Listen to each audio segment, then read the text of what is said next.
বকো বাবা, তুমি না বকো, বাবা শোনা করে আর হবে না। ওর এইসবের জন্য না এ দেখো চিৎকার করবে, লাফাবে, ভেবাবে, এক নাগাড়ে ভেবাবে, জেদ করবে। এই জন্য তো ওর এই অসুস্থগুলো হয়। গরমের মধ্যে এত চিৎকার ভেবানোটা, দৌড়াদৌড়ি লাফালাফি করলে হবে? আর মাংস ভাতু খেলে হবে রোজ? হ্যাঁ, সব বন্ধ।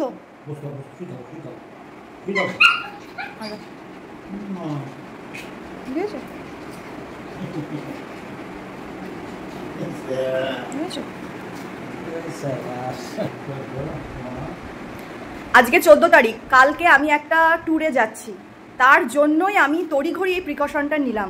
যেই দেখলাম বুবুর শরীরে ডিহাইড্রেশনের লক্ষণ দেখছি, এই যে সুস্থ করে দিয়ে গেলাম, আর তো অসুস্থ হবে না। আর আমি মা বাবাকে একদম বাচ্চাদের পড়ানোর মতো করে বুঝিয়ে দিয়েছি ওর খাবারের বিষয়টা কি হবে। কত কিছু আমাকে মাথায় রাখতে হয়, সেটা মানে আমি বলে বোঝাতে পারবো না।